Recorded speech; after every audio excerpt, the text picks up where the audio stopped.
All right, so you're starting to grow your custom furniture company or your woodworking business, and you're looking for the perfect location to move into a shop or to open a showroom. How do you know what the perfect location looks like for your new shop or your new showroom? Well, in today's video, we're gonna dive into it. Let's get started.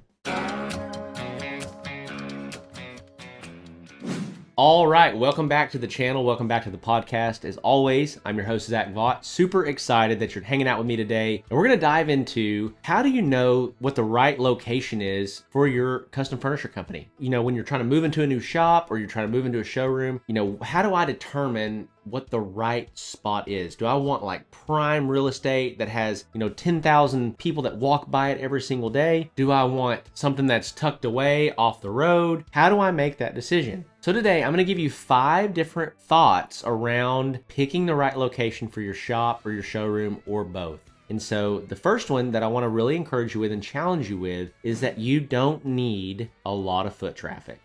Now, if you can get a good spot that does have a lot of foot traffic for an affordable price, which you can't, it's very hard to do, but if you can, then have at it, go for it. But I want you to understand that we live in a digital world. This advice that I'm giving you today would have looked completely different 20 years ago. Commercial real estate is struggling because people aren't working in offices. Retail shopping is struggling. And so you need to understand that everything is moving online. So in terms of where you need to be online is where you need to be. And then you can redirect that traffic to a shop or a showroom anywhere in the world. We'll get into more of the details of like what you should look for and what have you, but most customers aren't finding you because they're driving by the shop or the showroom. They're finding you online. They're finding you on Facebook, on Google, on Marketplace. Your business is going to be primarily discovered online now. You need to come to terms with that. And that's where you need to be investing actually your time and energy and attention, which is exactly what we do inside of the Woodworking Business Accelerator program. We really help you build awareness online for your company and your brand, okay? If you rely on drive-by traffic, you don't really have a strong marketing system. And the other kicker with that, and this leads me into my second point, is that if you are going to rent a space that has a lot of drive-by traffic, it's going to be really expensive most likely. Which leads me again to my second point, is that high rent will kill your margins. I want to just paint a scenario for you for a second, okay? Let's say that you've got a $10,000 a month woodworking business out of your garage or out of your shop and you have no overhead. Let's say that you're netting half of that. So let's say $5,000, you're making $5,000. You're paying yourself the labor. You don't have a lot of overhead, which is very, very, very feasible to do, by the way. So you're making $5,000 a month. You got a $10,000 a month business making $5,000 a month net. Well, if you go rent a shop for $3,000, that doesn't come out of the 10, that comes out of the 5. That's your net profits. So now you're doing the same amount of work. If your business doesn't grow, which obviously anytime you move into a new location, the whole purpose of that is to grow. But if your business doesn't grow, you're now not making $5,000 a month. You're now only making $2,000 a month, doing the same amount of work. So I want you guys just to wrap your mind around that every time that you move into a commercial location, get a showroom, get a new shop, you are taking a lot of risk. So not to say that it's not a good decision. I've always done this. We have clients that have done this. Like getting a showroom is one of the highest return investments you can make in your business, undisputedly. But you need to just know that high rent is going to kill your margins. What that means is that if you go rent a super prime location, it's going to be really expensive compared to something that's off the beaten path that you can redirect traffic from online to anyways. And so that money is going to come straight out of your profit. Saving $2,000 to $5,000 a month in rent is like closing an extra deal or two without doing more work. So if you can go, instead of getting the $5,000 to $7,000 a month rent, a prime real estate, if you can get it for $1,500 to $2,000, you can take that extra money that you would have been spending on rent, invest it in ads, and drive actual buyers to your shop or to your showroom, not just random foot traffic. Because a lot of times when you get in places that have a lot of foot traffic, that doesn't necessarily mean that that foot traffic is there to buy furniture. It can be a shopping center with clothing stores around you, or it can be, places like that where there's maybe a lot of people around, but that doesn't necessarily mean that you're getting a high percentage of those people that want to buy custom furniture. So you need to be really selective, really smart about how you're spending your money in terms of making that jump from working out of your house to moving into a commercial space, okay?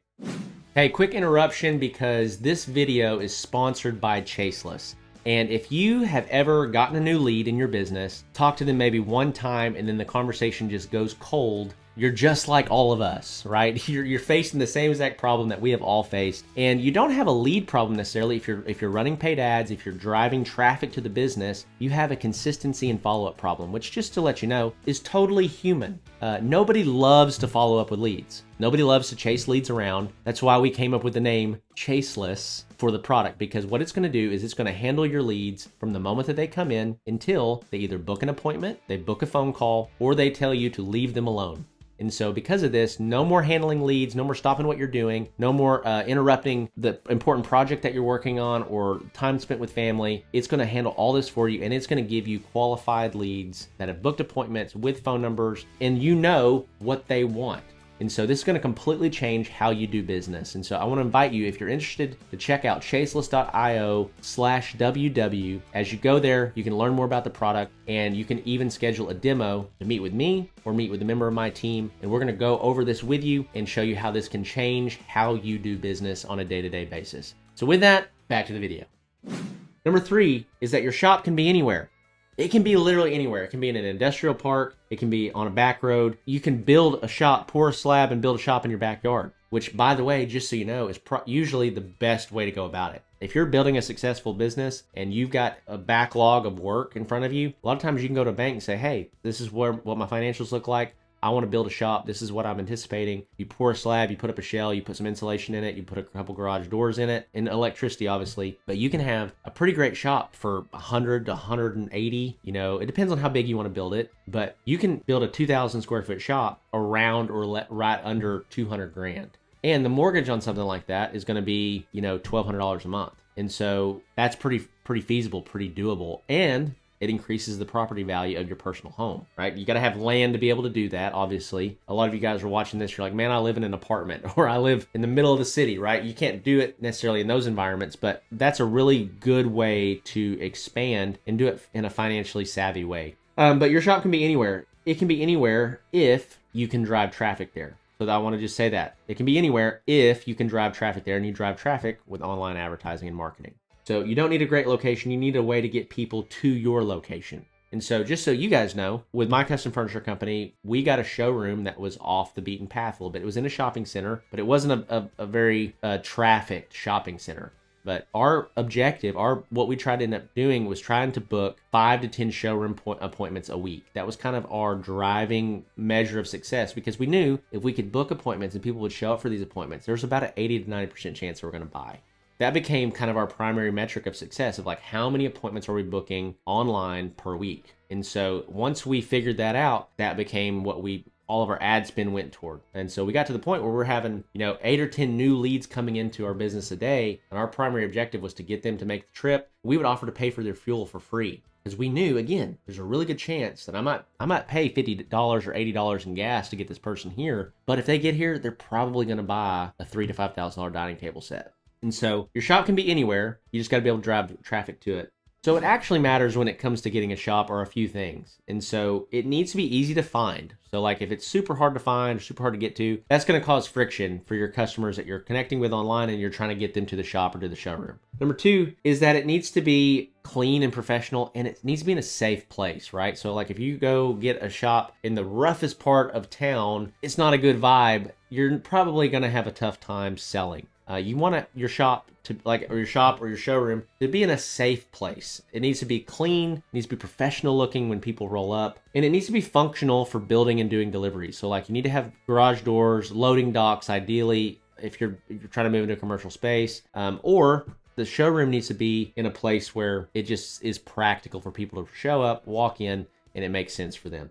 So cheap is good, but sketchy is not good. Don't go so cheap that you're in a sketchy part of the neighborhood, or you're in a place where you can't, people roll up and they don't feel safe, okay? And then the last one here is kind of, what does your winning setup look like? And so in my opinion, the winning setup looks like a low cost shop. So we're trying to get a shop that gives us more space, that we have more room to work with, and it's low cost. Okay, that's number 1. Number 2 is a clean space to show clients, right? So even if you have a shop and you don't have a showroom, I would try to figure out, how can I take a section of that shop to set up furniture, like when they're coming to pick up their stuff, like it's kind of a dust-free area, so that they can see what the product that you're building for them, and you're not having to wipe down or clean up a bunch of stuff stuff as people are coming, but you have an area of the shop that's cleaner. Number 3 here is that you're driving traffic online and booking appointments. Like, that's the number one thing that you need to be trying to accomplish if you have a showroom or you have a shop. You want to get to the place where people can come see your stuff as soon as possible. And just so you guys know, for a lot of you guys that are like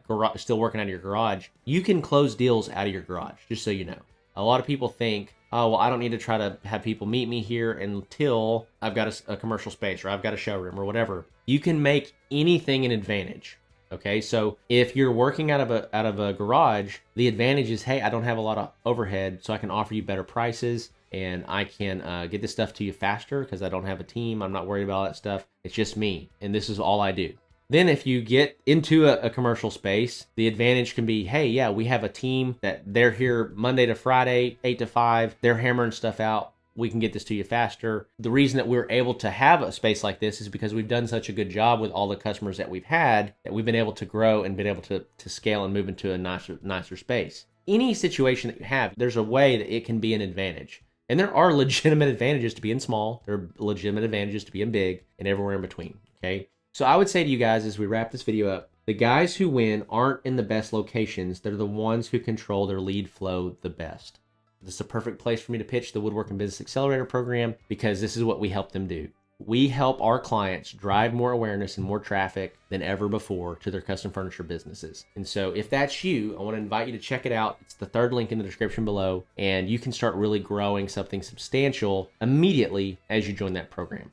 As we wrap this thing up, just want to encourage you and let you know, number 1, first resource that I can give you is completely free is the Handmade Business Secrets ebook. I want to invite you to check out the first link in the description below. If you're trying to grow as a business person, specifically to woodworking or custom furniture making, this is really my story of how I started and scaled and sold my company and how you can do the same thing. So be sure to check that out. Number 2 is the Handmade Hero Academy program. It's a completely low-cost investment to get you started inside of the business world of woodworking and custom furniture making. So with that, we're going to talk about finding winning products, building your Shopify website, getting better photos. Those are just 3 of about 10 different things that we talk about inside of that program that's going to help you start. This is for, just so you know, this is for beginners. It's not for those of you that are seasoned, that have been running businesses for years. It's not for you. For those of you that have been doing that and you're ready to take it to the next level, I want to invite you to check out the Woodworking Accelerator program. 3rd link in the description below. We have tons and tons and tons and tons and tons of case studies. We've been doing this for a long time. The program works. So go check that out. And then lastly is kind of my new project that I've been working on where we built Chaseless.io. And Chaseless is a software that's going to handle all of your inbound leads from paid ads. So if you're running paid ads already and you're trying to drive traffic, but you're tired of trying to keep up with all these leads, Chaseless is a lead management system. You can train it to respond to these leads exactly as you would, ask discovery questions, and book appointments for you. So be sure to check that out. You can click the description below. Go check out the landing page where we talk about the product. You can book a demo and you'll visit with me or Micah, our right-hand guy, and we'll kind of walk you through the product if it's a good fit for you or not, and you can check it out. It's pretty low cost. It's a pretty